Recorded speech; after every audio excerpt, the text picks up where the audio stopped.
mayambu ikoknona khurumjari ngasisu mayamge nungainabagidamak manipuri horror story amamuk pudra laksari horror story asigi maming mihau saupa khelen story asigi writer diri wari asi asema thokiba warida khara semdok semjin tawraga mayamge nungainabagidamakta semjariba warini wari asida soikiba lankiba yawrabasu tabiribasingna pukchal sauna ngakpigani hojik mayamda khudol tamjari manipuri horror story mihau saupa khelen nongma ayuk amadani aikhoi imungi mi khara imane babane khatone idomsane wa khanarami khatona aikhoi babada hairi hera ta sawaludi yaroida lambu ta chawna hanni ahana hengadabani atulmuna tagadabni haibusu leiti ima babana thanami base ichini naw chap manani yengadabani ta chawna henba suya yaroi matuda babana phareklen nangna phana yarabasu aina ahani aina nangbu sigi phibum sifawba yonguna semlakhiba natro nangama semanaba honabada aikhoi babana haikibado aikhoi sara helabasu hensanu aigi low sangam amakhak leiribase yonthokdasi aduga thoiba nangna ahani nangna nanaw nipa khelen sei ima babana laikhidrabasu phajana sembiro uko thoiba hairambadu kawrabro ima babana laikhidraba matung nangbu aina kayagi mati wana simlakhiba aduga tawbimal masak khangdida koibo maduda khaton khelena adu wada khangge taso aine taso lam machet amata taso na hembe suya yaroi nati lam yenabagi wa khanari ngai sida kaino taso na mathung maram khangdaba haukraba wa mayam du pangang da nganga leiriba sibu karigino aye nambu semakhiba a tabiba masak khangba khangdaba madu ba darka tadi mayam ba singna manaw nu pa sebabu taso na han hanbrane yare taso atai ngana rugumsi langi wafam se amtal losinsi maduda babana ihe kele nang bu na koktu onthung na yaw khidreda ai na ngasai da ge hayu mayam si ai na halni ai na lam khara helaga yenagani hai khrena o lam si ta chawna dum helane seba hoin he henba tabani ne kaino o phare phare ngasai da ge tapna haida basi yadrabani na phai phai ta chaw nang lamse machat ama phawba phangbri yeng asi hairamaga khaton khelen na chaukri ga do kaukthok lamlaga sangki maduda babana karino mana tori basibo asuk yamna hongna lochat khangdaba adusu aigi hek irim khaki inaw mokna nungai ga doi imungse asi hairamaga babasu yumda changakli mathangi ayukni khaton khelendo nganna hogalaga masa mau sengdoklaga lerami masida babana khaton khelendo won sillaga hai nukti gi numinna mayum sangam daida hogat panangna karigino ne asuk nganna hogalam libasibo marama madi swadna leram gani sengna hairu a kari lamnenda khongsang ga doribano kari sintha tawgado no hairu udo waigi naw korphu amuba ko pamanbo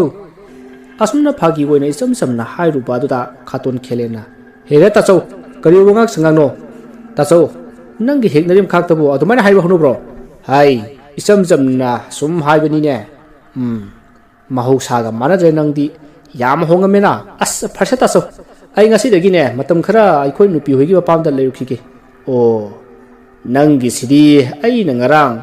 lamdo ina khara helaga yenagani haibadagi niha nang na ngasi gi wangang na bada phungatlaga leramliba yum thadokaga chatoriba sa masidi ahan noiba aina haibam thokpagi haibagi wani masida nang na waropa sauningba leirabasu karisu kaideda o tachogi sidi phajana singnabagi wani ne phai phai tacho aina ngarang so haikre ngasi so hairi masigi lamse tacho ne majat amu phogo phangoi yinguduna asi hairakpada babana kari nang na dugum ba haiba yabro asi hairaga leiringai khaton khelena yare tacho thabak thom da sida ne taw thum jaroi asi hairam laga khaton khelendo yum manung da sangkhri masidagi babana khalhowi angang nangna aduk jamna singnaraga aina kari hangani hai nawalodi nangna tawningba toro asi harka babasu imungda sangkhri khato khelen mage nupi aduga angang ani aduga loisilaga satki imaga aikhoi anina yengaga lehowi masida babana hai kaino no yengi bodo yare yengunu minai masa singina chaninga phamda chachakhisanu asi haina serakpada imana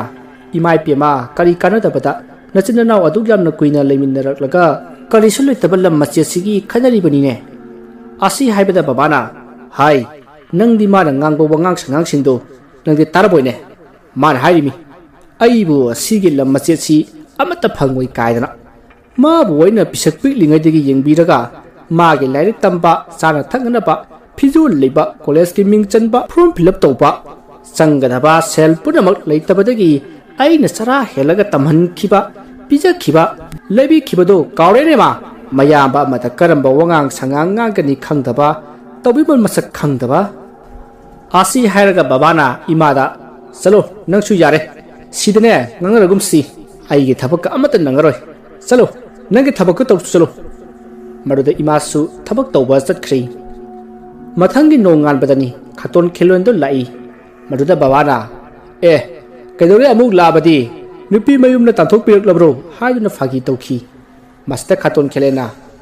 yum sibu tachongna thindagiro aina lakngaga lakani lakndraga tokani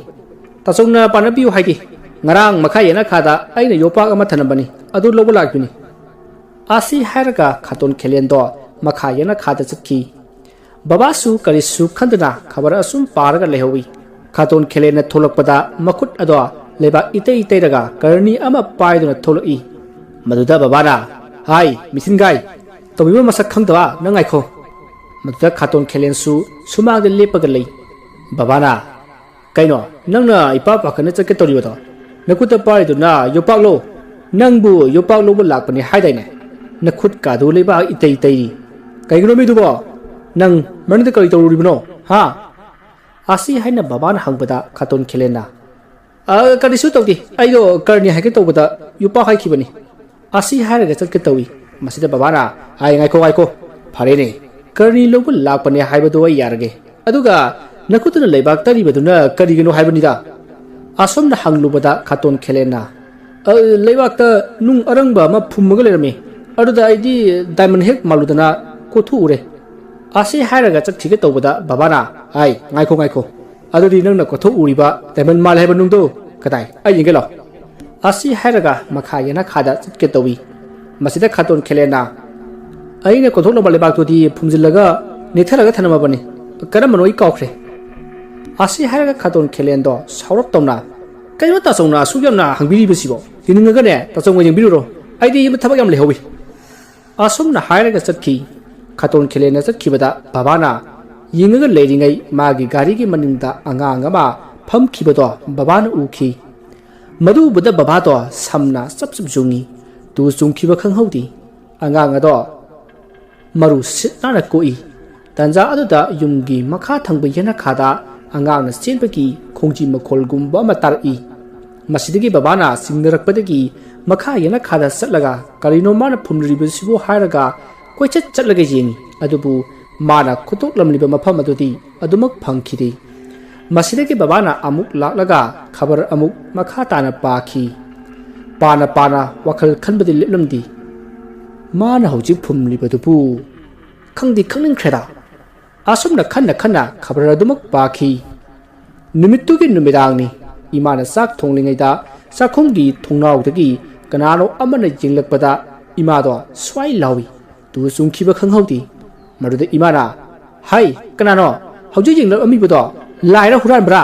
asi haraga maningi thongado koyeng jengi adubu kanaso leramdi aduga mana thongnaw lon sillaga mai lei thorokpada ibelei aibu kawrabra haiduna nason pikna hairi maduda imana hai kanano minga kawri dubo asi haraga amuk thonawado hangdoi aduga koyeng yengbada kanaso udi adubu thonaw hek lon sillage tawbaga mikup adudani thongnaw aduda mamit irau lauraga irang langba masam yautaba sara laira khangdaba amana yengakhi madu ubada imana moi papung kanano ma leire sara laira khangdaba amar thongnawda yenga hairaga lori masida baba su tabadagi chinsinki ai su tabadagi chinsili ai khona chinsin badadi imado leimaida turaga mapi tarum tawraga thongnawda munna yenglaga leirami masida babana imada kaino ibele nangna kapaka thongnawda munna yengidubo kaidorage thongnawda kana lege hayo kana nongda yengebo asi hairaga babana thongnaw lomda changsillaga kuyeng yengi adubu babana kayo ne sidi class leitena nangna hauji thongnawda kana noma yenge saramira khangte haibadubu kadai nomi ꯑꯁꯤ ꯍꯥꯏꯔꯒ ꯏꯃꯥꯒꯤ ꯍꯨꯃꯥꯡꯁꯤꯡ ꯑꯗꯣ ꯕꯕꯥꯅ ꯇꯩꯊꯣꯛꯏ ꯃꯁꯤꯗ ꯏꯃꯥꯗꯣ ꯂꯥꯏ ꯑꯣꯛꯅꯕ ꯃꯥꯜꯂꯤ ꯃꯥꯅ ꯀꯔꯤꯅꯣ ꯈꯪꯗꯕ ꯃꯔꯣꯟ ꯈꯣꯏꯔꯤ ꯇꯧꯔꯒ ꯋꯥ ꯄꯉꯥꯡꯗ ꯉꯥꯡꯕ ꯍꯧꯔꯛꯏ ꯃꯥꯅ ꯍꯥꯏꯔꯛꯏ ꯈꯤꯂꯦꯟ ꯑꯩꯅ ꯇꯧꯕ ꯊꯕꯛꯄꯨ ꯁꯣꯏꯕ꯭ꯔꯣ ꯑꯁꯤ ꯍꯥꯏꯔꯒ ꯃꯇꯣꯝꯗꯁꯨ ꯅꯣꯛꯏ ꯃꯁꯤꯗ ꯅꯠꯇꯅ ꯑꯇꯩ ꯋꯥ ꯄꯉꯥꯡꯗ ꯉꯥꯡꯕ ꯍꯧꯔꯛꯏ ꯅꯣꯛꯁꯨ ꯅꯣꯛꯏ ꯃꯤꯀꯨꯞ ꯑꯁꯤꯗ ꯕꯕꯥꯅ ꯈꯜꯂꯤ ꯑꯣ ꯑꯩꯒꯤ ꯏꯅꯥꯎ ꯈꯤꯂꯦꯟ ꯅꯪꯃꯛꯅ ꯑꯩꯒꯤ ꯃꯥꯡꯅꯅꯕ ꯇꯧꯔꯛꯑꯕꯀꯣ ꯐꯩ ꯅꯪꯅ ꯉꯁꯥꯏ ꯑꯌꯨꯛ ꯂꯥꯛꯂꯝꯂꯒ ꯃꯅꯤꯡꯂꯣꯝꯗ ꯆꯪꯈ꯭ꯔꯒ ꯊꯣꯛꯂꯛꯄꯗ ꯑꯩꯅ ꯑꯃꯨꯛ ꯃꯅꯤꯡꯗ ꯆꯪꯂꯨꯈꯤꯁꯤ ꯅꯪꯅ ꯐꯨꯝꯂꯝꯂꯤꯕꯗꯨ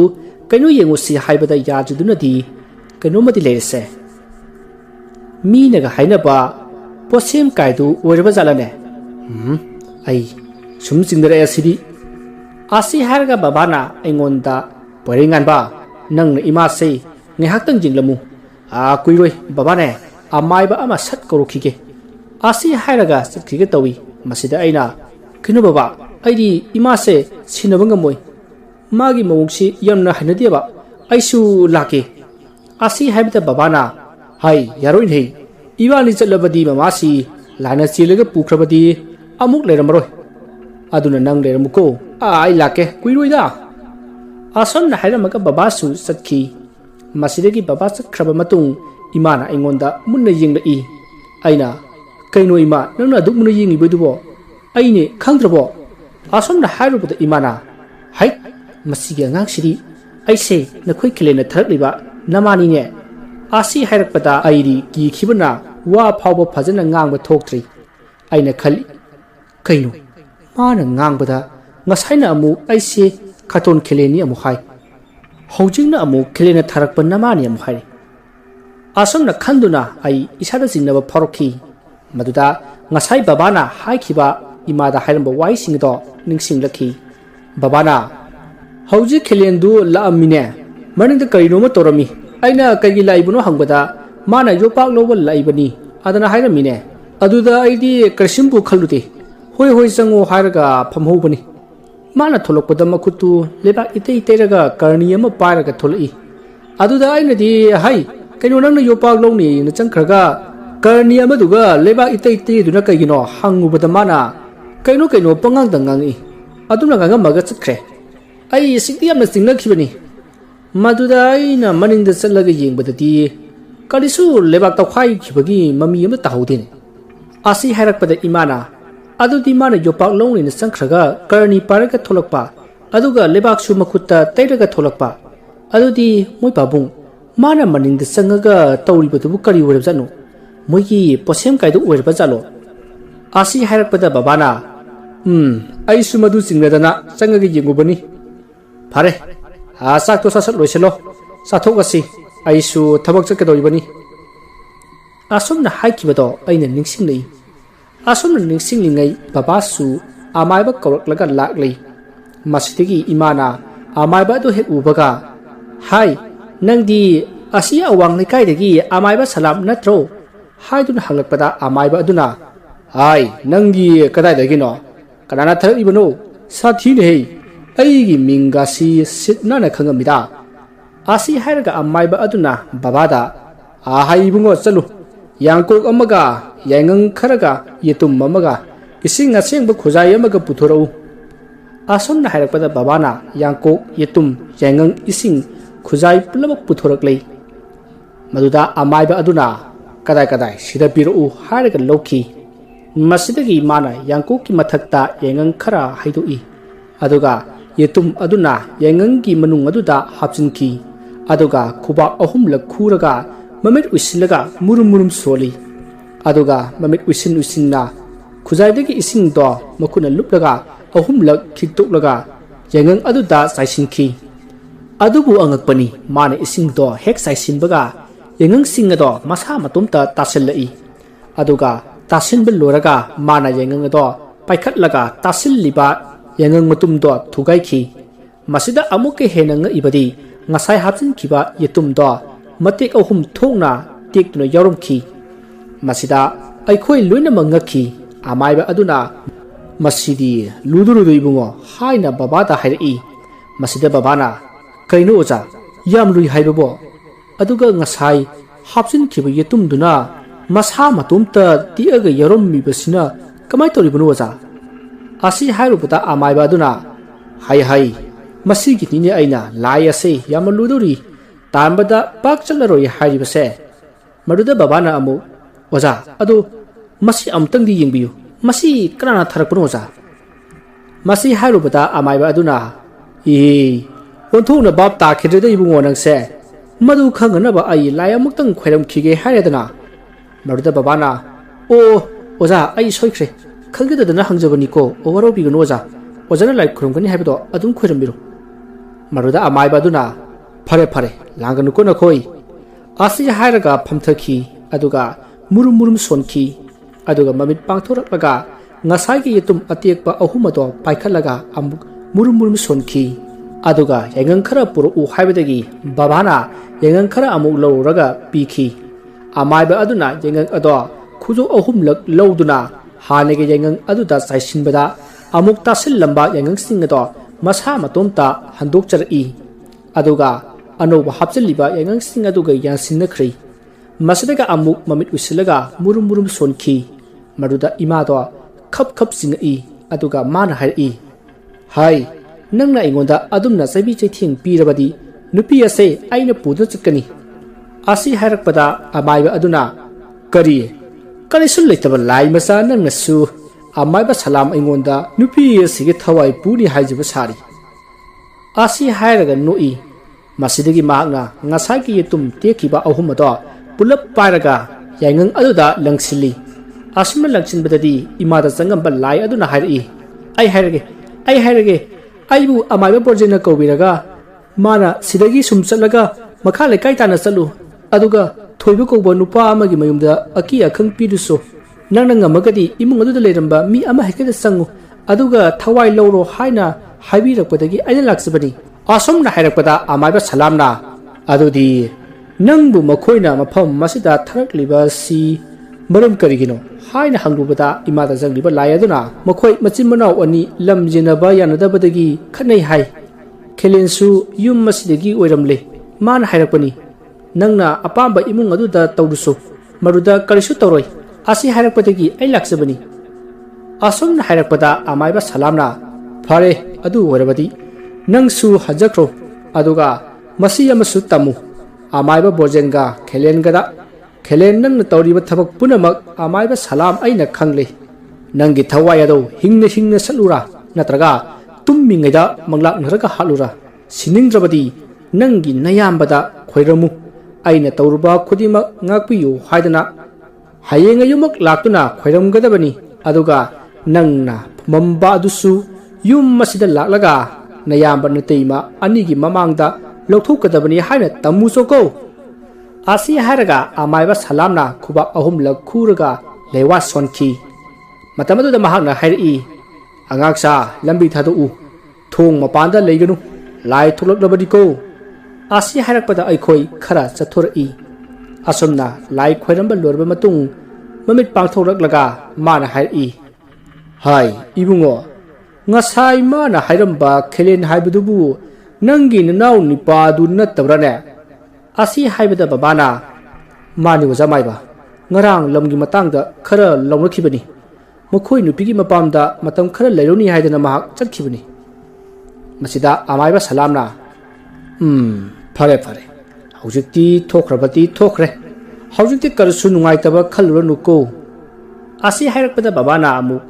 kayone oja mana asumna toroklaga aina karamna tumina legadoribanu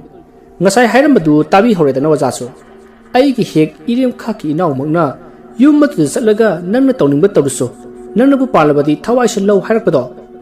maruda amaiba salamna hoi he nangna haibadu sumi adubune yenghoi mado atai kanasu natedana aduna hayenga yukto mahak soidana lakani aduga wari sanaraga nachinna naw nungsi chanana leinauko maduda babana su hoi oja haiduna khoirumjari aduga oja su punga wabire se yambadi nati lupa chonga si paibikho asi haraga piki maruda amaiba salamna su hoida fare nang oja su chelage ko nachinna naw nungsi chanana leiminawro ko asi haraga chatkhrei ꯑꯃꯥꯏꯕ ꯆꯠꯈ꯭ꯔꯒ ꯉꯥꯏꯍꯥꯛ ꯂꯩꯔꯕ ꯃꯇꯨꯡ ꯏꯃꯥꯗꯣ ꯋꯥꯈꯜ ꯂꯥꯛꯈꯤ꯫ ꯑꯩꯅ ꯏꯃꯥ ꯀꯃꯥꯏꯅ ꯇꯧꯔꯤꯕꯅꯣ ꯍꯥꯏꯗꯨꯅ ꯍꯪꯂꯨꯕꯗ ꯏꯃꯥꯅ ꯉꯁꯥꯏ ꯊꯣꯡꯅꯥꯎꯗ ꯃꯨꯁꯨꯛ ꯃꯨꯕ ꯃꯃꯤꯠ ꯂꯥꯎꯔꯒ ꯂꯪꯇ꯭ꯔꯤꯛ ꯂꯪꯕ ꯑꯃ ꯌꯦꯡꯉꯛꯄꯗꯒꯤ ꯑꯩ ꯀꯤꯗꯨꯅ ꯄꯥꯏꯊꯣꯔꯛꯏ꯫ ꯑꯩꯅ ꯅꯣꯏꯗ ꯍꯦꯛ ꯂꯥꯎꯕꯒ ꯃꯥꯗꯤ ꯊꯣꯡꯅꯥꯎꯗꯒꯤ ꯄꯥꯏꯁꯤꯜꯂꯛꯏ ꯑꯗꯨꯒ ꯀꯗꯥꯏꯗ ꯆꯠꯈ꯭ꯔꯕꯅꯣ ꯈꯪꯗꯦ꯫ ꯑꯩꯁꯨ ꯋꯥꯈꯜ ꯇꯥꯈꯤꯗ꯭ꯔꯦ꯫ ꯑꯁꯨꯝꯅ ꯍꯥꯏꯔꯛꯄꯗ ꯕꯕꯥꯅ ꯍꯥꯏ ꯃꯃꯥ ꯅꯪꯉꯣꯟꯗ ꯆꯪꯉꯤꯕ ꯂꯥꯏꯁꯤ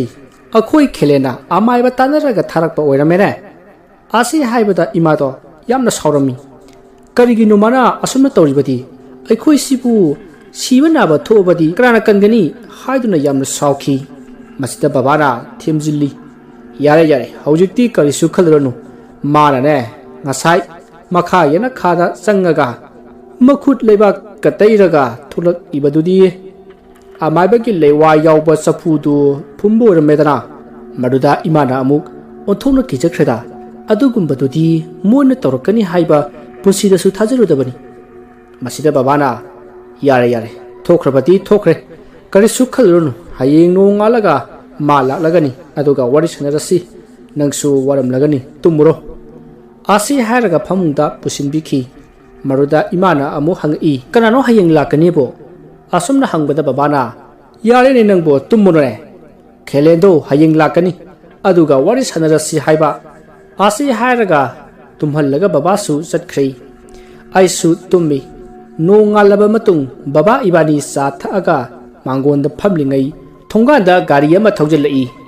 ꯑꯩꯈꯣꯏꯅ ꯀꯅꯥꯅꯣ ꯌꯦꯡꯂꯨꯕꯗ ꯈꯥꯇꯣꯟ ꯈꯦꯂꯦꯟ ꯑꯣꯏꯔꯝꯈꯤ꯫ ꯃꯁꯤꯗ ꯕꯕꯥꯗꯤ ꯃꯣꯃꯣꯟ ꯅꯣꯛꯏ ꯑꯗꯨꯒ ꯑꯣ ꯑꯃꯥꯏꯕ ꯁꯂꯥꯝꯁꯤ ꯍꯩꯗꯤ ꯍꯩꯕꯖꯥꯠꯅꯤꯀꯣ ꯑꯁꯤ ꯍꯥꯏꯔꯒ ꯅꯣꯛꯏ꯫ ꯈꯥꯇꯣꯟ ꯈꯦꯂꯦꯟꯅ ꯆꯦꯟꯁꯤꯜꯂꯛꯂꯒ ꯕꯕꯥꯒꯤ ꯃꯈꯣꯡꯗ ꯄꯥꯏꯗꯨꯅ ꯈꯣꯏꯔꯨꯝꯃꯒ ꯍꯥꯏꯔꯛꯏ ꯇꯥꯆꯧ ꯑꯩ ꯑꯃ ꯂꯥꯟꯈ꯭ꯔꯦ ꯇꯥꯆꯧꯒ ꯇꯧꯔꯣꯏꯗꯕ ꯀꯌꯥ ꯇꯧꯈ꯭ꯔꯦ ꯑꯩꯕꯨ ꯋꯥꯔꯧꯕꯤꯒꯅꯨꯀꯣ ꯇꯥꯆꯧ ꯑꯩꯅ ꯅꯍꯥꯟ ꯐꯨꯝꯈꯤꯕ ꯆꯐꯨꯗꯨꯁꯨ ꯑꯩ ꯂꯧꯊꯣꯛꯆꯔꯒꯦ꯫ ꯃꯁꯤꯗ ꯕꯕꯥꯅ ꯍꯥꯏ ꯈꯦꯂꯦꯟ ꯅꯪꯕꯨ ꯚꯥꯞ ꯇꯥꯎꯅꯦ ꯅꯪꯅ ꯅꯪꯒꯤ ꯅꯌꯥꯝꯕ ꯑꯃꯗ ꯑꯗꯨꯛ ꯄꯥꯞ ꯆꯦꯜꯂꯕ ꯊꯕꯛ ꯇꯧꯔꯛꯏꯕꯗꯨꯕꯨ ꯅꯪꯕꯨ ꯁꯤꯔꯣꯏꯗ꯭ꯔꯣ? ꯃꯗꯨꯗ ꯈꯥꯇꯣꯟ ꯈꯦꯂꯦꯟꯅ ꯑꯃꯨꯛ ꯇꯥꯆꯧ ꯑꯩ ꯑꯃ ꯂꯥꯟꯈ꯭ꯔꯦ ꯍꯟꯗꯛꯀꯤꯁꯤꯅ ꯑꯔꯣꯏꯕꯅꯤ ꯑꯩ ꯂꯥꯟꯖꯔꯦ ꯇꯥꯆꯧ ꯍꯥꯏꯔꯛꯄꯗ ꯕꯕꯥꯅ ꯌꯥꯔꯦꯅꯦ ꯌꯥꯔꯦꯅꯦ ꯀꯗꯥꯏ ꯍꯧꯖꯤꯛꯇꯤ ꯅꯪꯅ ꯐꯨꯝꯖꯤꯜꯂꯝꯂꯤꯕ ꯆꯐꯨ ꯑꯗꯨ ꯂꯧꯊꯣꯛꯎ ꯂꯥꯛꯑꯣ꯫ ꯑꯁꯤ ꯍꯥꯏꯔꯒ ꯆꯠꯀꯦ ꯇꯧꯔꯤꯉꯩ ꯏꯃꯥꯁꯨ ꯇꯥꯕꯗꯒꯤ ꯃꯄꯥꯟꯗ ꯊꯣꯛꯂꯛꯏ꯫ ꯃꯁꯤꯗ ꯏꯃꯥꯅ ꯌꯥꯝꯅ ꯁꯥꯊꯤꯅ ꯉꯥꯡꯒꯦ ꯇꯧꯏ꯫ ꯃꯗꯨꯗ ꯕꯕꯥꯅ ꯈꯪꯕꯗꯒꯤ ꯏꯃꯥꯗ ꯇꯨꯃꯤꯟꯅ ꯉꯥꯡꯒꯅꯨ ꯍꯥꯏꯕꯒꯤ ꯏꯪꯒꯤꯠ ꯇꯧꯔꯒ ꯑꯩꯈꯣই ꯄꯨꯂꯞ ꯃꯈꯥ ꯌꯦꯅꯈꯥꯗ ꯂꯥꯛꯈꯤ꯫ ꯈꯥꯇꯣꯟ ꯈꯦꯂꯦꯟꯅ ꯑꯁꯨꯝ ꯀꯣꯊꯣꯛꯂꯒ ꯄꯣꯠ ꯑꯃ ꯄꯨꯊꯣꯔꯛꯏ꯫ ꯃꯗꯨ ꯎꯕꯗ ꯑꯩꯈꯣই ꯇꯨ ꯆꯨꯡꯈꯤ꯫ ꯀꯤꯅꯤꯡꯉꯥꯏ ꯑꯣꯏꯔꯕ ꯐꯤ ꯑꯃꯨꯕꯅ ꯌꯣꯝꯕ ꯆꯐꯨ ꯑꯃ ꯂꯧꯈꯠꯂꯛꯄꯗ ꯏꯃꯥꯗꯣ ꯈꯪꯕꯣꯏ ꯂꯥꯛꯄꯣꯏ ꯑꯁꯤꯗꯤ ꯀꯔꯤꯅꯣ ꯄꯥꯕꯨꯡ ꯍꯥꯏꯈꯤ꯫ ꯃꯗꯨꯗ ꯕꯕꯥꯅ ꯇꯨꯃꯤꯟꯅ ꯂꯩꯌꯣ ꯍꯥꯏꯕꯒꯤ ꯏꯪꯒꯤꯠ ꯇꯧꯔꯛꯏ꯫ ꯃꯁꯤꯗꯒꯤ ꯈꯥꯇꯣꯟ ꯈꯦꯂꯦꯟꯅ ꯍꯥꯏꯔꯛꯏ ꯇꯥꯆꯧꯒ ꯏꯇꯩꯃꯗ ꯑꯩ ꯑꯃ ꯂꯥꯟꯈ꯭ꯔꯦ ꯍꯌꯦꯡ ꯅꯣꯡ ꯍꯦꯛ ꯉꯥꯟꯕꯒ ꯑꯩ ꯅꯅꯥꯎ ꯅꯨꯄꯤꯒ ꯂꯥꯛꯆꯔꯒꯦ ꯆꯐꯨ ꯑꯁꯤꯁꯨ ꯑꯃꯥꯏꯕ ꯑꯗꯨꯗ ꯑꯩ ꯂꯩꯋꯥ ꯍꯟꯗꯣꯛꯍꯜꯂꯨꯔꯒꯦ꯫ ꯑꯁꯤ ꯍꯥꯏꯔꯒ ꯈꯥꯇꯣꯟ ꯈꯦꯂꯦꯟꯗꯣ ꯆꯠꯈ꯭ꯔꯦ꯫ ꯑꯩꯈꯣꯏꯁꯨ ꯏꯃꯨꯡꯗ ꯆꯪꯉꯛꯏ꯫ ꯈꯥꯇꯣꯟ ꯈꯦꯂꯦꯟꯅ ꯊꯣꯛꯈꯤꯕꯗ ꯐꯤ ꯑꯉꯥꯡꯕꯅ ꯌꯦꯠꯄ ꯍꯦꯛ ꯌꯦꯡꯕꯗ ꯑꯉꯥꯡꯒꯤ ꯃꯈꯨꯠꯁꯨ ꯃꯥꯟꯕ ꯄꯤꯁꯛ ꯄꯤꯛꯄ ꯑꯃ ꯑꯩꯈꯣই ꯍꯤꯡꯈꯣꯜꯗ ꯂꯪꯁꯤꯟꯈꯤ꯫ ꯈꯥꯇꯣꯟ ꯈꯦꯂꯦꯟꯅ ꯂꯪꯊꯣꯛꯂꯝꯂꯤꯕ ꯑꯗꯨ ꯂꯪꯊꯣꯛꯂꯝꯗ꯭ꯔꯕꯁꯨ ꯌꯥꯕꯅꯤ ꯑꯗꯨꯕꯨ ꯉꯔꯥꯡ ꯈꯥꯇꯣꯟ ꯈꯦꯂꯦꯟꯒ ꯇꯥꯟꯅꯔꯒ ꯊꯥꯔꯛꯄ ꯂꯥꯏ ꯑꯗꯨꯕꯨ ꯑꯩꯈꯣꯏꯒꯤ ꯏꯃꯥꯕꯨ ꯌꯦꯡꯕ ꯑꯣꯖꯥ ꯑꯃꯥꯏꯕ ꯁꯂꯥꯝꯅ ꯌꯥꯝꯅ ꯊꯤꯅ ꯉꯥꯡꯉꯒ ꯑꯃꯗꯤ ꯆꯩꯅꯥ ꯀꯌꯥ ꯄꯤꯔꯒ ꯂꯥꯏ ꯑꯗꯨꯕꯨ ꯊꯥꯔꯛꯈꯤꯕꯗꯒꯤ ꯈꯥꯇꯣꯟ ꯈꯦꯂꯦꯟ ꯑꯃꯗꯤ ꯃꯥꯒ ꯇꯥꯟꯅꯕ ꯑꯃꯥꯏꯕ ꯑꯗꯣ ꯌꯥꯝꯅ ꯁꯥꯎꯈꯤꯕꯒꯤꯅꯤ꯫ ꯍꯟꯗꯛꯇꯤ ꯑꯃꯥꯏꯕꯅ ꯌꯦꯡꯕꯗ ꯋꯥꯅ ꯊꯣꯛꯂꯒꯗꯕ ꯁꯒꯣꯜꯁꯦꯝ ꯅꯨꯃꯤꯠꯇ ꯄꯣꯛꯄ ꯄꯨꯔꯅꯤꯃꯥ ꯅꯨꯃꯤꯠꯇ ꯁꯤꯕ ꯑꯉꯥꯡ ꯑꯃꯒꯤ ꯈꯨꯕꯤ ꯑꯣꯏꯅ ꯊꯤꯔꯒ ꯇꯧꯔꯁꯤ ꯍꯥꯏꯕꯗꯒꯤ ꯈꯥꯇꯣꯟ ꯈꯦꯂꯦꯟ ꯑꯃꯗꯤ ꯃꯥꯒꯤ ꯑꯃꯥꯏꯕ ꯑꯗꯨꯒ ꯇꯥꯟꯅꯔꯒ ꯌꯥꯝꯅ ꯋꯥꯅ ꯊꯤꯔꯛꯄꯗꯒꯤ ꯐꯪꯂꯗꯨꯅ ꯂꯩꯋꯥ ꯁꯣꯟꯗꯨꯅ ꯃꯥꯅ ꯄꯣꯔꯛꯄ ꯂꯩꯋꯥ ꯁꯣꯜꯂꯕ ꯊꯥꯡ ꯑꯗꯨꯅ ꯑꯉꯥꯡ ꯑꯗꯨꯒꯤ ꯈꯨꯕꯤ ꯑꯃ ꯀꯛꯇꯨꯅ ꯄꯣꯔꯛꯈꯤꯕꯅꯤ꯫ ꯍꯥꯏꯔꯤꯕ ꯈꯨꯕꯤ ꯑꯗꯨꯅꯤ ꯉꯁꯥꯏ ꯈꯥꯇꯣꯟ ꯈꯦꯂꯦꯟꯅ ꯃꯥꯒꯤ ꯃꯌꯥꯝꯕꯒꯤ ꯌꯨꯝꯗ ꯂꯥꯜꯂꯦ ꯍꯥꯏꯖꯔꯒ ꯊꯣꯛꯂꯛꯄ ꯃꯇꯝꯗ ꯃꯥꯅ ꯍꯤꯡꯈꯣꯜ ꯑꯗꯨꯗ ꯂꯪꯁꯤꯜꯂꯝꯕꯗꯣ ꯑꯇꯩ ꯀꯔꯤꯁꯨ ꯅꯠꯇꯦ ꯑꯉꯥꯡ ꯑꯗꯨꯒꯤ ꯈꯨꯕꯤ ꯑꯗꯨꯅꯤ꯫ ꯑꯁꯨꯝꯅ ꯈꯥꯇꯣꯟ ꯈꯦꯂꯦꯟꯅ ꯐꯤ ꯑꯉꯥꯡꯕꯅ ꯌꯦꯠꯄ ꯑꯉꯥꯡꯒꯤ ꯈꯨꯕꯤ ꯑꯗꯨꯕꯨ ꯂꯪꯁꯤꯜꯂꯝꯂꯕ ꯃꯇꯨꯡ ꯃꯍꯥꯛ ꯄꯔꯞ ꯄꯔꯞ ꯆꯠꯈꯤ꯫ ꯃꯍꯥꯛꯅ ꯒꯥꯔꯤ ꯑꯗꯨ ꯊꯧꯅ ꯊꯧꯅ ꯈꯜꯂꯤ ꯈꯪꯒꯅꯤꯅ ꯇꯥꯆꯧꯅ ꯉꯁꯤꯗꯤ ꯑꯩꯁꯦ ꯈꯦꯂꯦꯟꯅꯤ ꯈꯦꯂꯦꯟ ꯐꯪꯖꯒꯗꯧꯔꯤꯕ ꯆꯩꯔꯥꯛ ꯑꯗꯨꯗꯤ ꯅꯪꯉꯛ ꯑꯗꯣ ꯌꯥꯝꯅ ꯍꯥꯏꯒꯠꯄꯒꯤꯅꯤ ꯈꯪꯉꯨ꯫ ꯑꯁꯤ ꯈꯟꯅ ꯈꯟꯅ ꯃꯥꯁꯨ ꯌꯨꯝꯗ ꯌꯧꯈꯤ꯫ Khaton Kelena yum de hek yaubaga magi amaiba bojenga unarami amaiba bojena ibungo Kelen kamdore mai paklabra Kelena oza amaiba aise Keleni Kelen ozana aise masak khangbi daba male aina bu khan khrabadi thungdaba leiti oza namong nupise mana aibu suya ya ponti aida namdana pharga lori bani oza maruda amaiba borjenna fare fare adubu tarom labadi nangi ningbasu thunglagadabani masida Kelena fareda oza ado oza yamdi yamje ai lupa lising ama sidang thamjaromge achang nakpa matam go ore namong nupido mathanta masa singduga lehobani ai chalege ko oza asi haira maga chatki amaiba borjen su hoi hoi fare nangonda nungaitaba leirabasu nang ozada adumak haira uko haina lehokhi masida Kelena hoi oza chale haram laga mahak chakri maruda amaiba borjen na khalhowi khangani dana Kelena nangi araiba narana thumpunamak aina loina lawgadoribani adubu nangdi khangdi aina nangi nayumda laimu kaya thaduna kihan khanghallaga nangondagi pacha lawba yaba makhai lawgani aduga nangi nayambasu aina nahana hatokpa yarabani adubu magidi amaiba amana leiwas danaba khuji khudop sikhibadagi aina ngamdabani phai adubu ateidi khangdi nang na haiba punamak aina yasinnaraga magi mayambadubudi aina hatoknaba tawgani hasu hatkani mahakna sidba matung aina sel kaya lawraba matungda nang suwaina hatkani aduga nangi nupi suwaina arunma nupi oina thamgadoribani asi khalaga momon noktuna imung sangki numidang wairamgi matamni somda Kelengi mayamba adugi yumdani yena khalukhada mina chatpagi makhol wari sanabagi murum tawpa taba amadi maning mamang thongado kok thilakpa kaya tawri masida Khaton Kelengi mayamba thoibagi nupiri kibada loiri masa pumba wa ngangba thulamti ngahan khaidagi saruk kaya hele ngasi tamnariba sina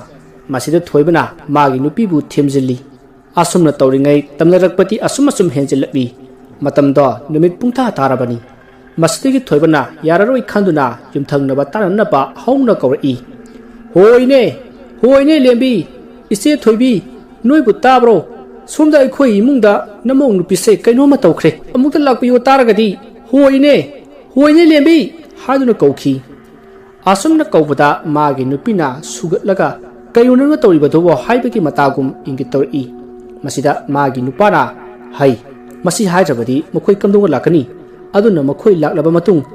aige icha nupagana oza amaiba salamdo kawba chakadoribani ne haiduna khumki masi hairaga lairingai mamang thongda thong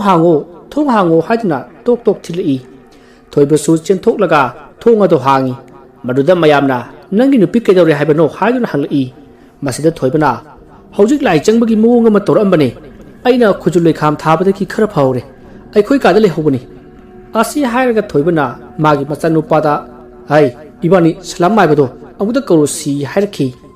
masidagi magi machanupaga punna thoiba amaiba salam hoida lakhi amaiba salam gi mayum jorba matung oza salam oza bu leitabro haduna kori amaiba salam su tabadagi mapanda thorakli aduga mana hangli hai kedore thoiba numidang thingluba matamsida nangna kobulakliba sibo maduda amaiba salamna hangakpa aduda thoibana oza ngarang ozana jingbirambatu madudagi karisu tawraro yadana khanjaramani adubu ngasi numidangda yamna sathini tawre oza handakti khara lugadaba mali aduna oza se yum phawda chaminaru si haidan lakcharibani kari kaiba legi oza maduda salamna hai kari gi kaido bonone thoiba miyam gi seba tawba haibasidi mafam matam lagodabani angamba pangal puthoktana miyam gi damakta tawgadabani ne thoiba ai imung phawdang changukhige laigi oiba pochai khara loktho ugige ko asi haraga imungda sangki aduga ngaihak leraga thorakli mara laoibu ngosalasi haiduna lakli asuna lakpada thongal jawpada amaiba salamna uri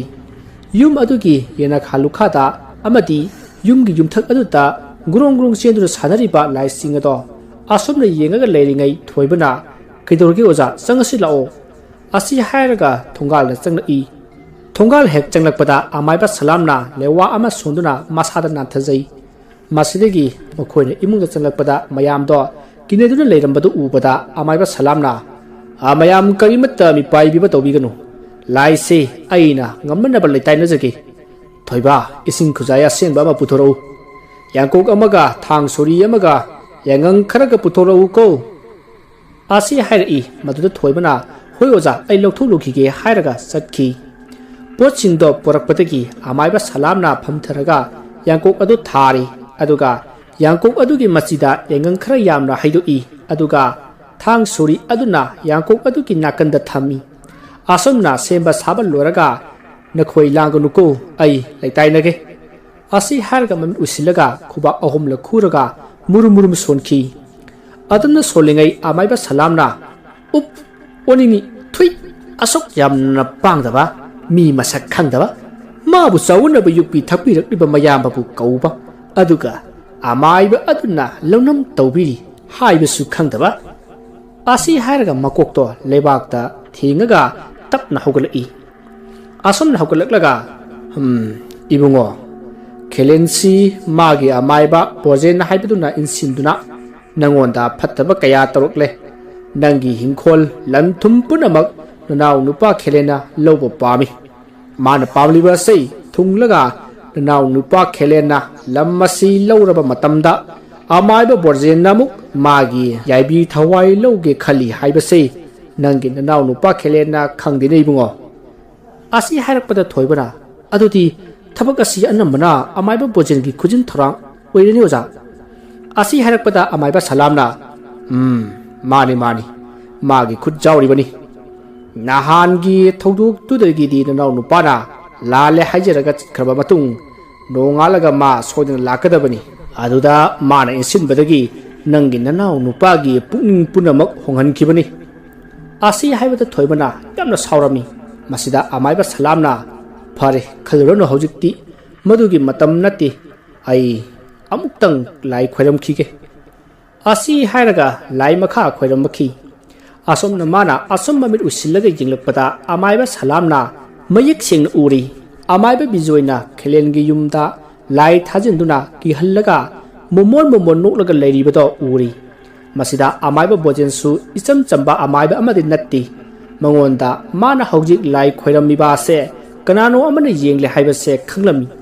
ꯃꯁꯤ ꯈꯪꯕꯗꯒꯤ ꯑꯃꯥꯏꯕ ꯕꯣꯖꯦꯟꯅ ꯃꯉꯣꯟꯗ ꯌꯦꯡꯂꯛꯂꯤꯕꯁꯦ ꯀꯅꯥꯅꯣ ꯍꯥꯏꯅ ꯌꯦꯡꯂꯛꯄꯗ ꯍꯧꯖꯤꯛꯇꯤ ꯈꯪꯂꯤ ꯑꯃꯥꯏꯕ ꯁꯂꯥꯝꯅ ꯃꯥꯅ ꯇꯧꯔꯤꯕꯁꯦ ꯄꯨꯝꯅꯃꯛ ꯈꯪꯂꯦ ꯍꯥꯏꯕꯁꯦ ꯃꯍꯥꯛꯁꯨ ꯈꯪꯈ꯭ꯔꯦ ꯃꯁꯤꯗꯒꯤ ꯑꯃꯥꯏꯕ ꯕꯣꯖꯦꯟꯅ ꯌꯥꯝꯅ ꯁꯥꯎꯅ ꯂꯩꯌꯥꯝ ꯑꯃ ꯀꯧꯗꯨꯅ ꯑꯃꯥꯏꯕ ꯁꯂꯥꯝꯅ ꯂꯩꯔꯤꯕ ꯃꯐꯝ ꯑꯗꯨꯗ ꯀꯤꯍꯟ ꯈꯪꯍꯜꯂꯒ ꯃꯥꯕꯨ ꯐꯥꯗꯨꯅ ꯑꯩꯒꯤ ꯏꯅꯥꯛꯇ ꯄꯨꯔꯛꯎ ꯍꯥꯏꯅ ꯌꯥꯊꯪ ꯇꯧꯈꯤ ꯁꯣꯝꯗ ꯑꯃꯥꯏꯕ ꯁꯂꯥꯝꯅ ꯂꯩꯔꯤꯕ ꯃꯐꯝ ꯑꯗꯨꯗ ꯂꯩꯌꯥꯝ ꯑꯃ ꯂꯥꯛꯄꯗꯣ ꯑꯃꯥꯏꯕ ꯁꯂꯥꯝꯅꯁꯨ ꯈꯪꯂꯤ ꯃꯁꯤ ꯈꯪꯕꯗꯒꯤ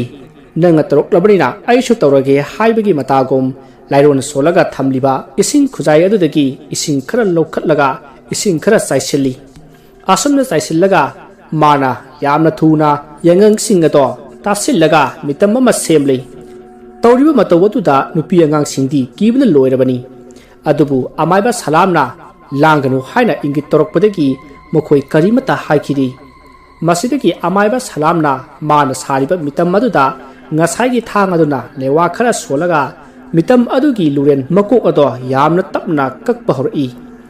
ꯑꯁꯨꯝꯅ ꯇꯧꯔꯛꯄꯗꯗꯤ ꯑꯃꯥꯏꯕ ꯕꯣꯖꯦꯟꯗꯣ ꯂꯩꯕ ꯌꯥꯗ꯭ꯔꯤ ꯋꯥ ꯉꯥꯡꯕꯁꯨ ꯊꯣꯛꯇ꯭ꯔꯤ ꯀꯅꯥꯒꯨꯝꯕ ꯑꯃꯅ ꯃꯥꯒꯤ ꯃꯉꯛꯁꯝ ꯑꯗꯨꯗ ꯀꯟꯅ ꯄꯥꯏꯁꯤꯜꯂꯒ ꯊꯥꯡꯅ ꯂꯦꯜꯂꯛꯄꯒꯨꯝ ꯑꯀꯟꯕ ꯆꯩꯅꯥ ꯐꯪꯗꯨꯅ ꯃꯍꯥꯛ ꯈꯥꯡꯕ ꯉꯝꯂꯝꯗꯦ ꯂꯩꯕꯥꯛꯇ ꯂꯣꯡꯅ ꯍꯥꯏꯊꯔꯛꯏ ꯑꯁꯨꯝꯅ ꯂꯩꯕꯥꯛ ꯑꯗꯨꯗ ꯃꯍꯥꯛ ꯊꯔꯣꯃꯥꯜ ꯑꯣꯟꯗꯨꯅ ꯆꯩꯅꯥ ꯈꯥꯡꯂꯤ ꯂꯥꯏꯔꯣꯟ ꯁꯣꯟꯕꯁꯨ ꯉꯝꯗ꯭ꯔꯤ ꯑꯋꯥ ꯆꯩꯅꯥ ꯑꯗꯨꯅ ꯄꯤꯔꯥꯡꯁꯨ ꯂꯦꯞꯄ ꯂꯩꯇꯅ ꯆꯤꯟꯊꯔꯛꯏ ꯑꯁꯣꯝꯗ ꯑꯃꯥꯏꯕ ꯁꯂꯥꯝꯅ ꯈꯪꯕ꯭ꯔꯥ ꯉꯥꯡꯅ ꯑꯃꯥꯏꯕ ꯇꯝꯕꯗꯤ ꯑꯩꯅ ꯍꯥꯜꯂꯦ ꯍꯥꯏꯕꯁꯦ ꯅꯪ ꯀꯥꯎꯔꯕ ꯃꯥꯜꯂꯦꯅꯦ ꯃꯤꯕꯨ ꯁꯤꯠꯇꯕ ꯈꯨꯠꯂꯥꯏꯁꯨ ꯅꯪꯅ ꯍꯥꯟꯅ ꯊꯥꯖꯔꯛꯄꯅꯤ ꯅꯪ ꯁꯥꯎꯅꯨꯀꯣ ꯃꯔꯥꯜ ꯂꯩꯖꯗ꯭ꯔꯕ ꯃꯆꯤꯟ ꯃꯅꯥꯎꯕꯨ ꯏꯃꯨꯡ ꯊꯨꯒꯥꯏꯅꯕ ꯁꯤꯟꯕ ꯐꯠꯇꯕ ꯑꯃꯥꯏꯕ ꯍꯤꯡꯉꯨꯕꯒꯤ ꯀꯥꯟꯅꯗ꯭ꯔꯦ ꯁꯤꯈ꯭ꯔꯣ ꯍꯩ ꯑꯁꯤ ꯍꯥꯏꯔꯒ ꯃꯤꯇꯝ ꯑꯗꯨꯒꯤ ꯂꯨꯔꯦꯟ ꯃꯉꯛꯁꯝ ꯑꯗꯣ ꯀꯛꯈꯤ ꯃꯗꯨꯗ ꯂꯩꯃꯥꯏꯗ ꯂꯣꯡꯅ ꯍꯥꯏꯊꯔꯛꯂꯤ ꯑꯁꯨꯝꯅ ꯍꯦꯛ ꯍꯥꯏꯊꯔꯛꯄꯒ ꯑꯉꯛꯄꯅꯤ ꯉꯁꯥꯏꯒꯤ ꯌꯦꯡꯍꯪꯅ ꯁꯥꯕ ꯃꯤꯇꯝ ꯑꯗꯣ ꯍꯦꯛ ꯂꯩꯃꯥꯏꯗ ꯇꯥꯔꯛꯄꯗ ꯏ ꯊꯣꯛꯂꯛꯈꯤ ꯃꯇꯧꯕꯁꯤꯗ ꯃꯌꯥꯝꯗꯣ ꯑꯃꯨꯛꯀ ꯍꯦꯟꯅ ꯃꯤꯄꯥꯏꯅꯔꯤ ꯃꯁꯤꯗ ꯑꯃꯥꯏꯕ ꯁꯂꯥꯝꯅ ꯂꯥꯎꯔꯛꯏ mayam karisu pakat piganu haujikti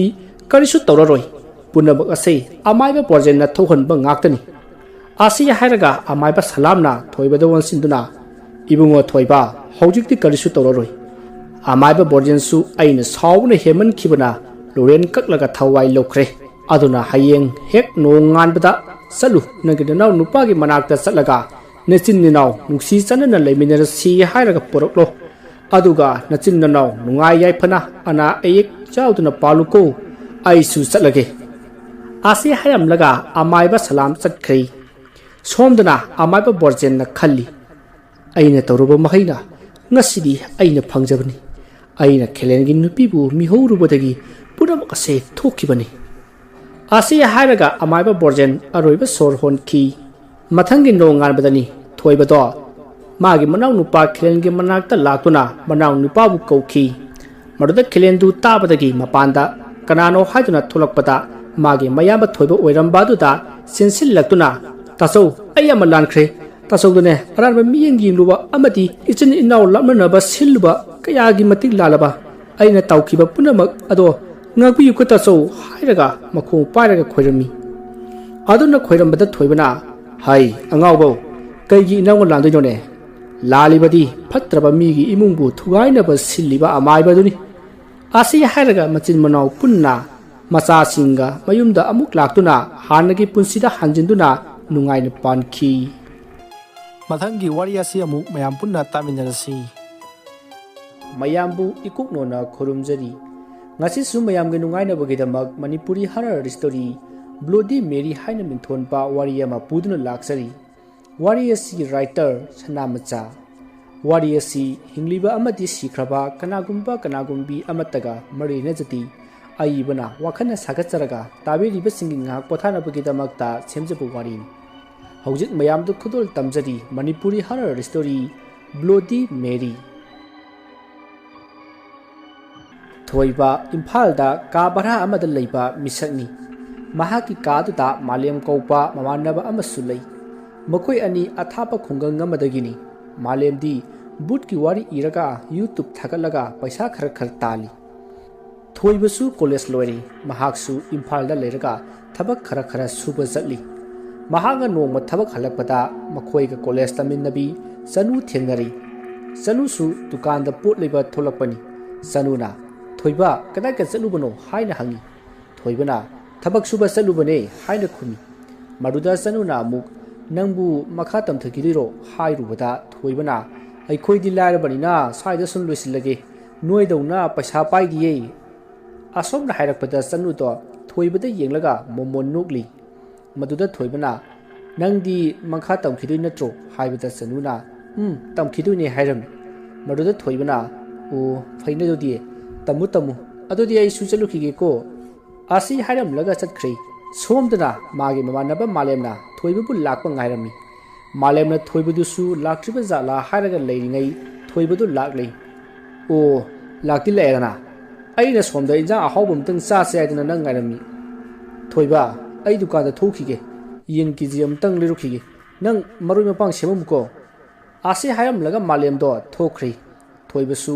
malem ngaiba oina maroi mapang semli semna wakhal khali chanu si phadi phajaba jani haige khalabasu haibai tangamdi migi amu oikhidano ko asi haina khallaga leiringaida malemna thoibagi makokta nalai maduda thoibato khangprek khangi thoibana khangbadu ubada malemdi kalna nokli malemna itaw nangsi yamna khangali aya lakpagi makholbu ta dabra khangdimi kanage wakhal khlamni noba maduda thoibana sida lausi mi taba yaba wana timi asi hairami maduda malemna kari wano haibada thoibana sanuse aidi yamna pami adu nangamta haibigera asi hairubada malemna nokthora i thoibana kaigunu malem ani nupi haibiu haraga nang nuidi maduda malemna asomna hairi thoiba thik nembana thala ba haibaduni nang tawdusi sanu hoika akhoi gati asuki mati khenakhre moidi paisa paiba ina kaira khunba masa masuni aikhoi ga moi gati thak yamna khenakhre aikhoi na thabak suraga taliba paisa se mokhoi nomogi khos pabu kona bonate da aikhoi ga college pulna tamine haijabagi wa kaktani ita nangna pame hairabani na ai hairagati yenge ado jaraktradi ai khangdeko asi hairakpada thoibana hoini fareni harga amtangdi yengsi haibedagi malemna hoi hairi malemna chi amaga pencil amaga tongana thambadu ubada thoibana malem asina kedodoriba ha nati moigi charli haibadu tawdoribro usu urodabada malemibo asi haibada malemna horel se video amtang semge tawbani thoiba nang oroigadi hainoi ai masana ma haigi nang tawgero asi haibada thoibana kari masano ne haina hangi maduda malemna horel cha ising sabal loraga oina hairage hauji hairati nang chak chaba yaroiba thoibana os hekta hairo kedorage kayam sathiba masana noba asumna taksilak paduda malemna hairage adudi bloody miri haiba masana asini thoibana adudi nupi maming dum maline hairubata malemna mane nupi mamingni handak sikhiba Queen Elizabeth ki machini asi haibata thoibado ngaglami thoibana magi machini di kamaina oiriba hairubata malemna sigi wari si yam sangkhre nangna khangninglagana Google da oine yenglo asi hairami thoibana o sanabagi mawung matau tu hairodana dudi asi hairubata malemna asumna hairi ahingi pung barotaba adwaidane bathroom da nathanta changlaga candle ama mai chukhallaga mingchel mamangda tham atuga mit usilagane bloody mary haiba wahi se ahum la haigadabani aduga mittapna pangthokadabani matamduda mingchel mamangdane phibam kairaba mamai mami chekhaiba e naina pungtai tairaba ubada akiba phanglaba nupi ama lepaga leramgani makuta sune e na lutlaba angang ama pamlaga leramgani adubu kibadi jati ko karigumba kirubada nang adum loire aduga mase mai pakna sang tawba ngamba taragatine apamba khudimak lona thungi hai aduga masana si tawba midugi thawaisu puraga chatlisu haini thawai amana mahut silabasu jayasu haini aisu yam hena di khangona teda asomna malemna hairakpata thoiba kharadi kiba phawi thoibana is yam sathiba jani ne maduda malemna masidagi hena sathiba masana yamlei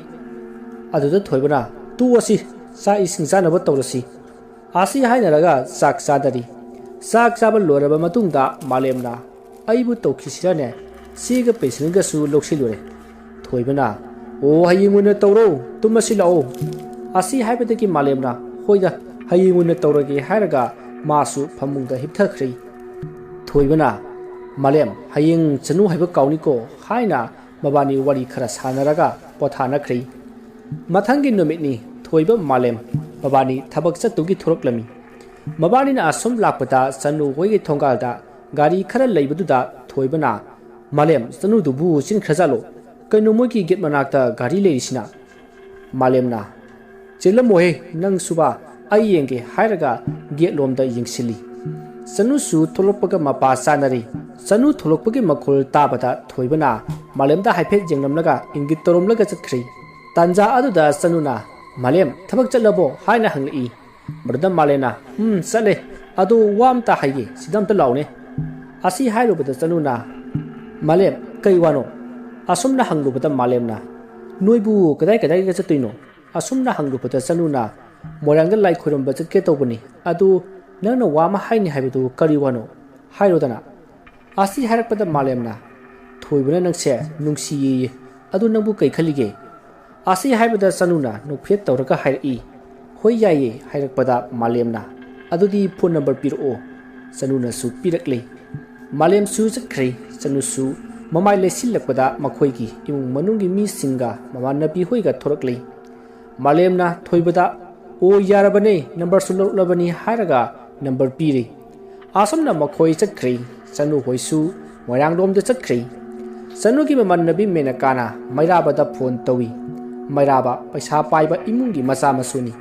mairabana kailerage ayuk sida asi haibada menakana moirangda laudana sendar su sangakani asi hairubada mairabana tallida hairi menakana o chanu su yaujuri ye hairubada mairabana masu jawbo were adudi aisu laage asi hairaga phone thamnari chanuna kaigi marabada phone tawridubo aidi madugi mido yamna hainade ko hairami somda mairaba wakhal khalli chanu si aina nahal degi lumlaklibani ngasi di tanja sare asi khalladuna magi manabasingda phone tawkhri asumna matamadu hawkhibana makhoi sendrada pulap thengnari mahausagi phajaba saktamga khusimgi phajaba saktamga yamna phajaba haibadu oiri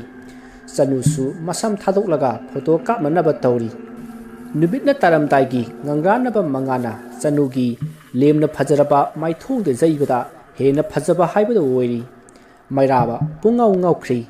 mairaba ga lakminaba vikasna hairi itaw sanu sidi laigi masa male pukhasira asi hairubada mairabana aina hena puringlabani aduda imung manungi mi jawbasida tumina leirabani aisu tanja aduda mena kana mairabada photo amta kapir o hairubada sanudi mamai leithokhi sanu hoigi imungi mi singna nakan amada leiringaida mairabana sanugi manakta sangsillaklaga sanu wa mata haigena haiki sanuna nangna haidi wado ai khangi mairaba atopa ma yengo hairaga satke tobada mairabana sanugi makhut paiduna jali masidagi makhut ado kanthuk lamlaga saungna yenglamlaga chakhrei asumna photo khara kapnaraga mayumda hanarakli mayum jawri sanudo yamna saurami masina kaidoroge sanu hangubada sanuna kashu tawdi hairami asumna leiringaida phone ama lakle haina paikhatlupata thoiba oiramli sanu sauba khara hanthai thoibana yum jawrobro haibada sanuna jawre ado ai pm to hongkige horen phone toroklage haiduna holdo thamkhri somda mairabado mataw mayam ga pullaga yu thakli mairabana itaw mayam sanu si aidi yamna pami ngasi su aina haige tawi aduda mana hana khanglami atopa ma yengu kaidana inguda hairam bagi wani aduna itaw mayam aidi sanu se pharaga luga sira khali maruda vikasna amu ado mairaba menakada koiba chalu si hairaga lakpada phabadi kari kai maruda mairabana itaw madu khara tapna tawsi ngasai aina makhut pairubaduda mahak yamna saukhrabani asi haibada amana amuk hairi khara tapna tawrasi ado itaw mayam jusu loselakle ato yumda hananaba tawrasine asi hainaraga makhoi mayumda hanakhri sanusu sak ising saba loiraga thoibada phone tawi asomna mabani gi oiba nungsi wari kaya ma sanarami mabani thamari mu khangnari sanu hoigi imungi mi singsu khangli thoibaga nungsinai haibado masida sanugi mama ibeleina hai nanga khangnari nupado imadi pamde ko a khungangdagi laglaga swaida thabak suraga leiba maga loina ba pamde asi haiduna ngangli matamadu da phone ma lai phone do ibeleina tapai aduga ibungo thoiba natro asi hairubada thoibana mani ma adu sanubu leibro haiduna hanglubada ibeleina ngai khoibungo ima wa khara haigi ibungo nang chanugi wakhanse khaluranu thaduklo sanuse atupanu pa mata haina sinaruraga luhungna ba sem saba punamak lorabani nang phone amohana tawranu ko asi haina haijilam aduga phone ado kakthakhrei masida sanuna ima phone do pir o hairubada ibeleina hai tumina layu puri paloidaba haina khara sailamnaga phone ado puraga thokhri asomdana thoiba makokta barja tabagum thokhri ibelegi wahi aduna nonglei oina thoibagi maphamdagi sanubu humdokkibagum tawri matam kuina khanjarakpa nungsirakpa punamak ado manglangi wari oiramle khallubada thoiba makhol thokna kaplaklei akai balikligum thoibagi thamoido machit kaya thokna kairi malemna kaidoroge thoiba haina hangbada sanugi mama ibeleina hairakpa singado malemda tamli masida malemna thoiba hayengse aikhoi saigi birthday lei aduda chanusu lakani aduda wari singdo sana horo haina themki asuna leiringeda thoibagi phone da save tawdaba number ama call lai malemna kana weraba jano hairaga phone okhatli maduda sanuna dathoi ai chanune haina hairakpada malemna thoiba sanune asi hairaga phone do thoibada mukpi ki thoibana sanu haiduna kaurubada sanuna dathoi hayengsi rosni hoigi birthday ni aduda lao wari khara sanasi asi hairaga phone do thamnakhri malemna hayeng phajana wari do sanaro haibada thoiba inung nungaiba phawdi asamna thoiba malem sak ising saba loiraga potha nakhri mathangi numini thoiba malem ꯕꯥꯔꯗ ꯆꯠꯄꯒꯤ ꯁꯦꯝ ꯁꯥꯔꯤ ꯁꯦꯝ ꯁꯥꯕ ꯂꯣꯏꯔꯒ ꯃꯕꯥꯅꯤꯅ ꯊꯣꯛꯂꯛꯂꯤ ꯑꯁꯨꯝꯅ ꯔꯣꯁꯅꯤ ꯍꯣꯏꯗ ꯆꯧꯔꯤ ꯃꯇꯝꯗꯨ ꯑꯌꯨꯛꯀꯤ ꯄꯨꯡ 10 ꯇꯥꯔꯤ ꯆꯅꯨꯁꯨ ꯂꯩꯔꯝꯃꯤ ꯑꯗꯨꯒ ꯃꯩꯔꯥꯕ ꯍꯣꯏꯒꯤ ꯇꯤꯝꯁꯨ ꯂꯩꯔꯝꯃꯤ ꯃꯩꯔꯥꯕ ꯍꯣꯏꯒꯤ ꯃꯃꯥꯟꯅꯕ 3ꯅꯤ ꯃꯃꯤꯡꯅ ꯊꯣꯝꯕ ꯔꯥꯀꯦꯁ ꯕꯤꯀꯥꯁ ꯖꯦꯝꯁ ꯇꯣꯗꯤ ꯖꯦꯛꯁꯟ ꯃꯈꯣꯏꯁꯤꯡ ꯑꯁꯤꯅꯤ ꯃꯈꯣꯏ ꯌꯥꯝꯅ ꯍꯔꯥꯎ ꯇꯌꯥꯝꯅ ꯒꯤꯐ ꯄꯤꯅꯕ ꯂꯣꯏꯔꯤ ꯒꯤꯐ ꯄꯤꯅꯕ ꯂꯣꯏꯔꯒ ꯆꯥꯛ ꯆꯥꯃꯤꯟꯅꯔꯤ ꯆꯥꯛꯆꯥ ꯇꯣꯛꯑꯕ ꯃꯇꯨꯡꯗ ꯆꯅꯨꯒ ꯊꯣꯏꯕꯒꯁꯨ ꯋꯥꯔꯤ ꯁꯥꯟꯅꯔꯤ ꯆꯅꯨꯅ ꯊꯊꯣꯏ ꯉꯔꯥꯡ ꯏꯃꯥꯅ ꯅꯪꯉꯣꯟꯗ ꯉꯥꯡꯕꯁꯤꯡꯗꯣ ꯅꯪ ꯁꯥꯎꯀꯣ ꯀꯩꯝꯇ ꯅꯨꯡꯉꯥꯏꯇꯕ ꯋꯥꯈꯜ ꯈꯟꯒꯅꯨ ꯍꯥꯏꯅ ꯃꯕꯥꯅꯤ ꯋꯥꯔꯤ ꯁꯥꯟꯅꯔꯤꯉꯩ ꯇꯥꯟꯖꯥ ꯑꯗꯨꯗ ꯃꯩꯔꯥꯕꯁꯨ ꯆꯪꯂꯛꯂꯒ ꯏꯇꯥꯎ ꯊꯣꯏꯕ ꯀꯔꯤ ꯋꯥꯔꯤ ꯁꯥꯔꯤꯅꯣꯅꯦ ꯍꯥꯏꯔꯨꯕꯗ ꯊꯣꯏꯕꯅ ꯀꯩꯁꯨ ꯁꯥꯟꯅꯗꯦꯗ ꯏꯇꯥꯎ ꯍꯥꯏꯔꯝꯃꯤ ꯃꯁꯤꯗ ꯆꯅꯨꯅ ꯁꯨꯝꯗ ꯆꯠꯁꯤꯜꯂꯛꯑꯣ ꯍꯥꯏꯔꯒ ꯊꯣꯏꯕꯒꯤ ꯃꯈꯨꯠ ꯄꯥꯏꯗꯨꯅ ꯆꯠꯃꯤꯟꯅꯈ꯭ꯔꯤ ꯃꯩꯔꯥꯕꯅ ꯌꯦꯡꯂꯒ ꯂꯩꯍꯧꯏ ꯃꯇꯝ ꯑꯗꯨꯗ ꯃꯩꯔꯥꯕꯒꯤ ꯃꯃꯥꯟꯅꯕꯁꯤꯡꯅ ꯍꯥꯏꯔꯛꯏ ꯏꯇꯥꯎ ꯑꯁꯤꯗꯤ ꯅꯪꯉꯣꯟꯗ ꯅꯩꯁꯤꯜꯂꯝꯃꯒ ꯆꯠꯈ꯭ꯔꯦꯍꯦ ꯑꯁꯤ ꯍꯥꯏꯕꯗ ꯃꯩꯔꯥꯕ ꯌꯥꯝꯅ ꯁꯥꯎꯔꯝꯃꯤ ꯃꯇꯝꯗꯨꯗ ꯔꯣꯁꯅꯤꯅ ꯍꯩ ꯃꯍꯤ ꯊꯛꯎꯁꯦ ꯍꯥꯏꯔꯒ ꯍꯩ ꯃꯍꯤ ꯌꯦꯜꯂꯝꯃꯤ ꯃꯗꯨꯗ ꯃꯩꯔꯥꯕꯅ ꯔꯣꯁꯅꯤ ꯆꯅꯨꯒ ꯊꯣꯏꯕꯒꯁꯤ ꯀꯣꯏꯅꯕ꯭ꯔꯣ ꯍꯥꯏꯅ ꯍꯪꯂꯨꯕꯗ ꯔꯣꯁꯅꯤꯅ ꯀꯣꯏꯅꯕꯅꯦ ꯍꯥꯏꯔꯝꯃꯤ ꯃꯩꯔꯥꯕꯅ ꯑꯣ ꯐꯔꯦ ꯑꯁꯨꯝ ꯍꯪꯕꯅꯤꯗ ꯔꯣꯁꯅꯤꯁꯨ ꯍꯣꯏ ꯍꯥꯏꯔꯝꯃꯒ ꯆꯠꯈ꯭ꯔꯦ ꯃꯁꯤꯗ ꯃꯩꯔꯥꯕꯅ ꯃꯇꯥꯎ ꯃꯌꯥꯝꯗ ꯑꯁꯨꯝꯅ ꯍꯥꯏ ꯏꯇꯥꯎ ꯃꯌꯥꯝ ꯅꯈꯣꯏ ꯃꯨꯟꯅ ꯇꯥꯎ ꯍꯨꯔꯜꯁꯤ ꯆꯅꯨ ꯐꯥꯔꯒ ꯄꯨꯈ꯭ꯔꯁꯤ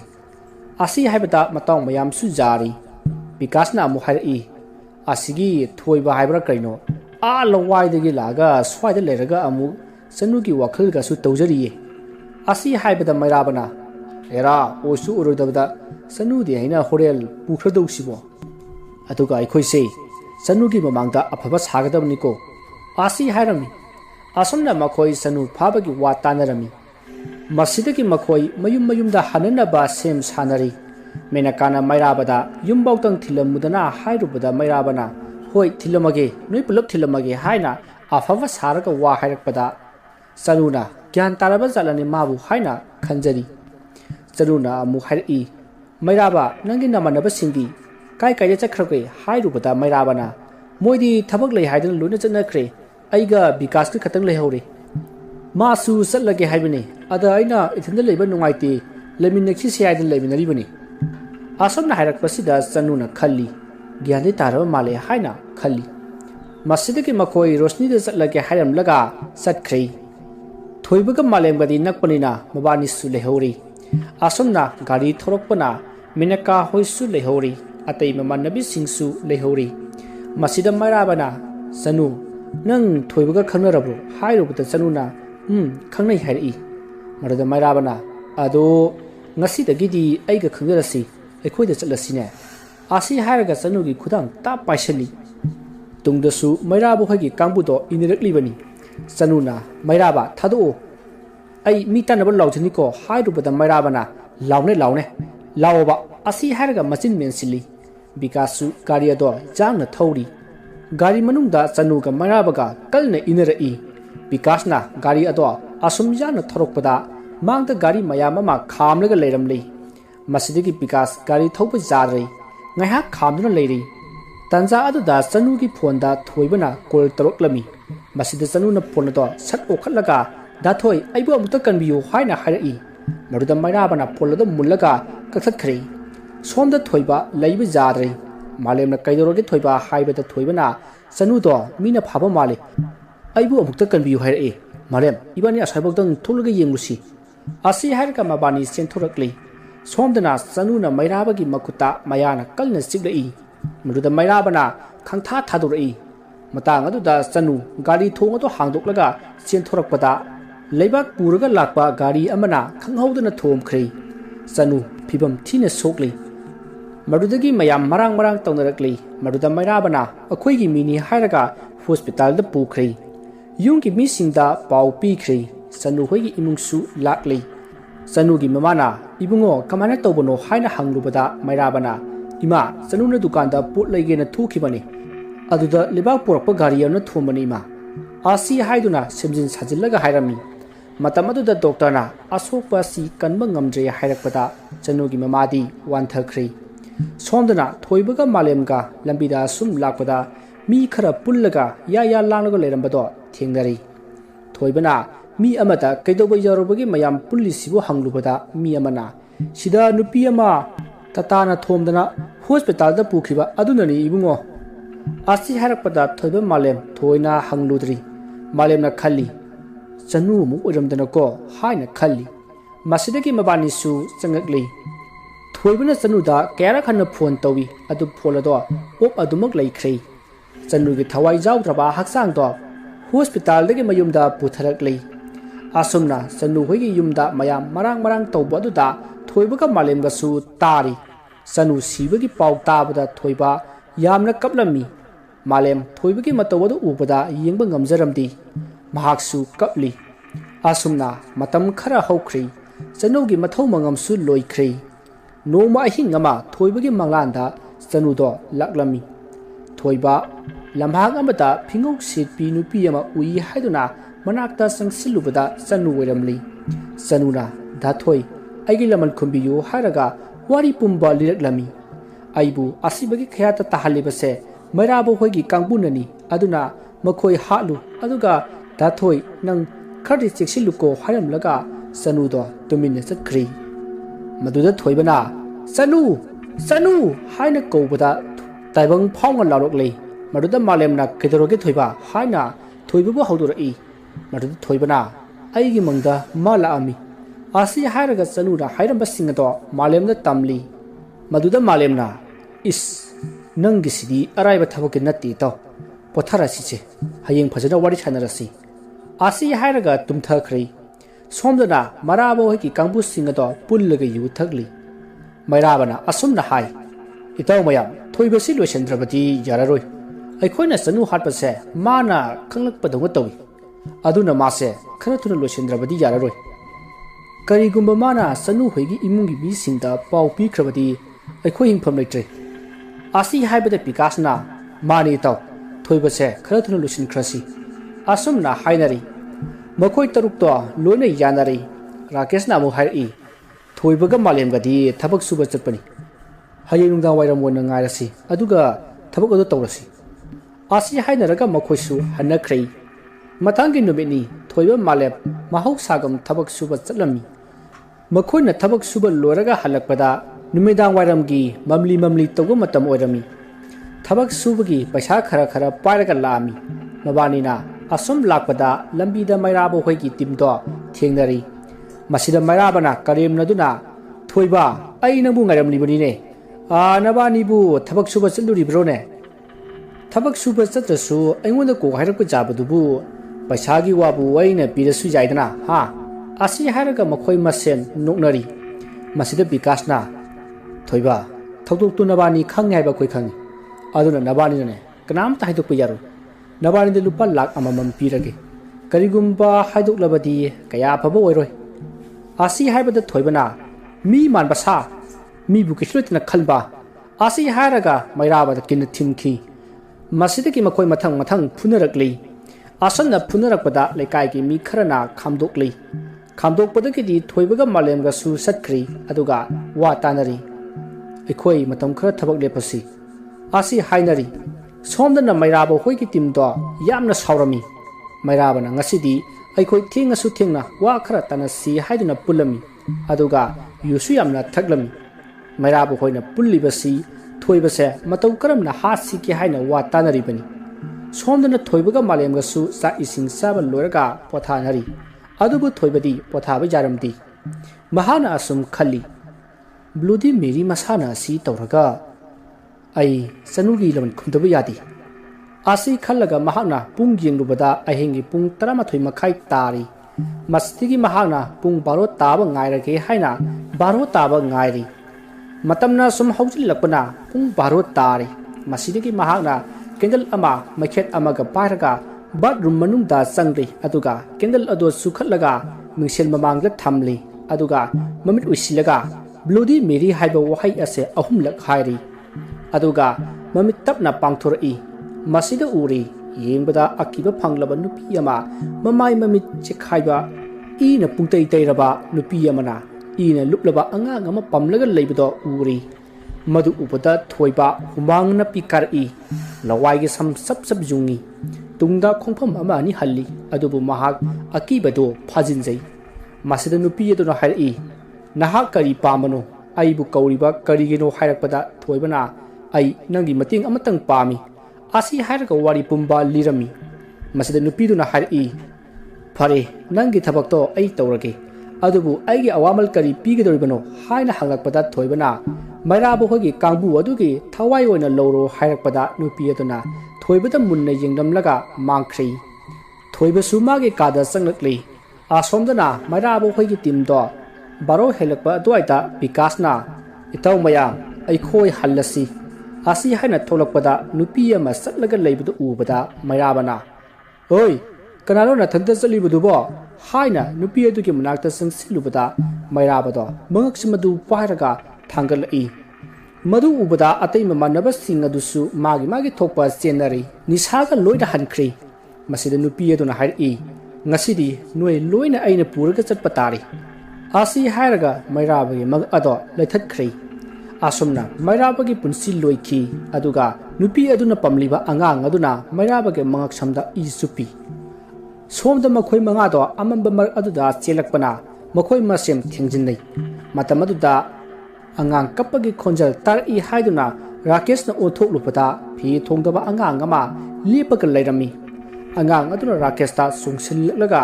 mangak sam me khairaga hatu laga i chupi matawadu ubada vikas nakan amada leithorakpada nupi aduna mamit khana jinglaga lairami masdigi vikas na sienge tawbada nupi aduna vikas ki makhong pairaga langbada seki wal amada sapu kanna thomjinbada mako kairaga siri yembada phibam sadri asomna makhoi ahum hatkhri nupa ahum amadi saba loidriba yum amada chengkhri makoina asom chelakpada khwai mathak thangba floor jawri masida tonina thombada bai makhet amta khelo hairubada thombana makhet jawje bai haina khumlei matamadu da tunglomdagi nupi amana makhet sida leiri hairakpada makoi ahum tunglomda yengthokluri makoi ahum do khangprek khangi Jackson di lauraga chenbada makhada takhri tariba do sorok mayai de wairami Jackson do khudak aduda siri sorok tuda ina pumsai sairi